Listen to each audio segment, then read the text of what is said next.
And we're back. This is Elliot Serrano and Jose Melendez coming to you from the Nerd Cave in Streamwood, Illinois. Thank you for joining us here on CCW TV, the Comic Culture Warrior video channel. Okay, before anyone accuses me of being a negative Nelly, you know what's funny? That the past couple books, you actually somewhat liked them and I didn't, which is kind of a reversal of what normally happens here. You know, generally I'm singing the praises of something while you're kind of like taking shots at it or ripping it up, and was kind of a reversal. So let's go into a couple books that we actually both enjoyed that we think need to get a little more publicity or spotlight. Black Widow, the Black Widow series. It's already issues 1 and 2 are already out. Yeah, this is Elliot missed out on the first one. So that's why this is the second printing cover. Second printing of issue 1 by Marjorie Liu and Daniel Acuna. Natasha Romanova, the original Black Widow, is back in her own series. Thanks to the Iron Man 2 movie, I'm sure. Yeah. And I've got to say, I've never read Marjorie Liu's stuff before. If she hasn't done a whole lot of stuff, this is a really nice debut for her. Because this is something that I look for in a book. A nice balance of artwork, dialogue, plot, and character. And in this first issue of Black Widow, they set up this whole situation where somebody is hunting her down.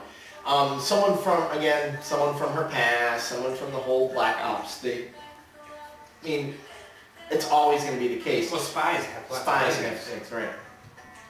But with this issue here, it moves along quickly. There are a lot of things going on, most notably in issue number 1, where after being ambushed by an unknown enemy, the Black Widow finds herself on an operating table, having her innards poked at by a surgeon and being put back together after being attacked, without any benefit of anesthetic. And they couldn't give her. They couldn't give her any anesthetic, and she's coming back from the previous drug that her attackers knocked her out with, and she has to essentially hold it together the whole time. Yeah, and she can't. And yeah, the surgeons, she can't move at all. Yeah, because the surgeons don't realize that she's coming out of it, and she can't move. Otherwise, they'll kill her by accident. You know. So it's a pretty impressive character piece with Natasha here, and they also delve a little bit into the relationship between her and the new Captain America, James Buchanan Barnes. You know, how she feels about him, and in the Captain America book, to me it felt a little forced that they were getting together. It seems like Natasha's hooking up with every guy that comes along. But Marjorie Liu spends some time really... Well, they actually make mention of that in the second issue, which you haven't read, where there's a politician who summoned the Avengers to talk about her, about the Black Widow. Yeah, hold on a second. Oh, get out. Get, move. Sorry, my cat.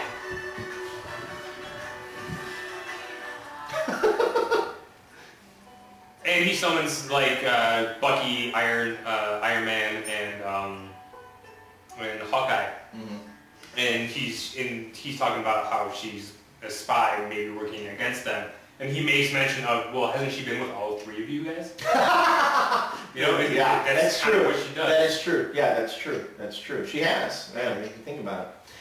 But I like this. I like this issue because the artwork is really solid. Daniel Acuna does some really this is probably nice the best work that Acuna's done in a while. Yeah, it's really solid. And the second issue art was actually, I thought, better than this. And when you look at it, you look at the book straight through, nothing looks really rushed. A lot of times when you have this type of artwork, you can see that the deadline pressure is getting to the artist halfway through and they start rushing things. This did not look rushed. I don't know if maybe he had a lot of lead time to get some issues in the can, but this was a really good first issue for Black Widow, and if you haven't been reading it, you really should give it a shot. Yeah, I mean, it's $3.99, but there's 24 pages of art, but again, it's backmatter bullshit. Well, I would say maybe for the Black Widow, it makes a little sense to have some of that back matter stuff. She isn't the most well-known character, but again, it is wiki padding. Yeah, it's wiki padding. And they're charging you more for it. And you're charging you more for it. So again, if you want somebody to catch up with the character, just stick it in there for free. Yeah, that's true. And then finally, a book that we have been singing the praises of in the past, The Sword by the Luna Brothers. Issue number 24, the final issue of this series. Which was $4.99, but it was double-sized. So. Double-sized issue, an image book, Luna Brothers, you know, again, showing that not only are they really good, you know, artists and storytellers, but this was a really solid script, a really, really solid script. These characters... I mean, this is one of the best endings to a comic I have read in a while. Yeah, I mean, we won't give it away, because the ending... No, there's way too many spoilers. Because even if you haven't been reading the series and been waiting for the trades, there's still one more trade to come out, which is actually going to collect this issue with the other one. So we don't want to give away the spoiler-ridden ending, but... I don't know, man. If you haven't been reading this book, you need to buy this book. Like, this is what comic books should be. Again, you know, there's only one other book that I put up on those standards, and that's Invincible. Invincible. But yeah, this from the beginning to end, there's so much to get into and involved, and it goes back and explains a lot of things that have been going on, and. I don't know, man. This is a fucking emotional ending, and if you're not wrecked by the end of this, then you have no feelings whatsoever. Because the way it's all set up, there is one thing, you know, there are a couple things, I want to reread it to make sure if I really understood it correctly, but yeah, the ending seems really inevitable, and everything that the Luna Brothers have done over the past 23 issues goes to this payoff. And you got to give them some credit that they don't ignore anything that went on before. And there are all these little touches at the end of the book where you're going, oh, wow, I remember when that happened. Oh, wow, I remember when that happened. Certain things that happened earlier on that you might have thought were a bit contrived or whatever, they explain here.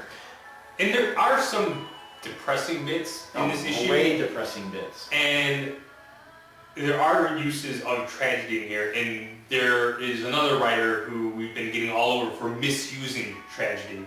And a lot of comics, and other writers I should say, who are also misusing tragedy for the sake of tragedy. This is nothing like that. No. This is just a literary masterpiece. It's not in like graphic art form. Right. Because, if anything, it shows the consequence of tragedy. Yes. It shows the consequences of it.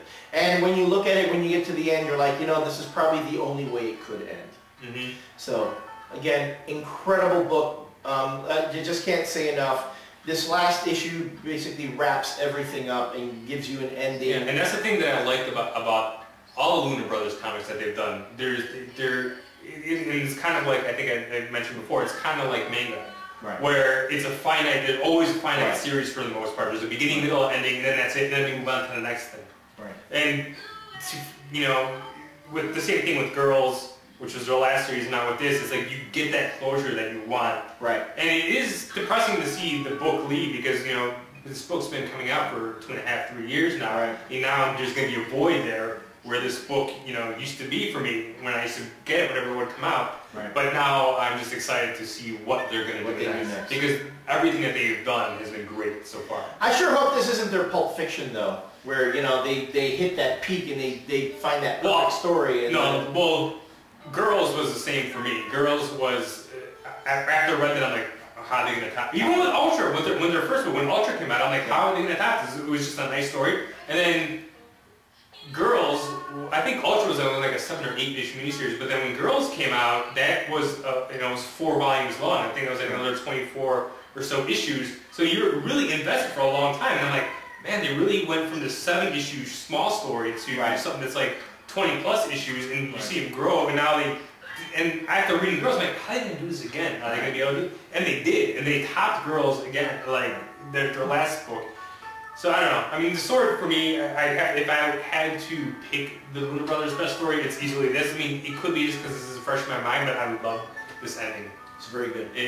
So go out and buy the first 3 trades right now. They're all available, and then when the 4th one comes out in a couple of months, you get the last story, and you will not regret it. Won't regret it. So those are 2 books that we liked. Loved. When we come back, we'll have Last Rants, and you won't want to miss this one. They never do want to miss it. Never want to miss it. See you then.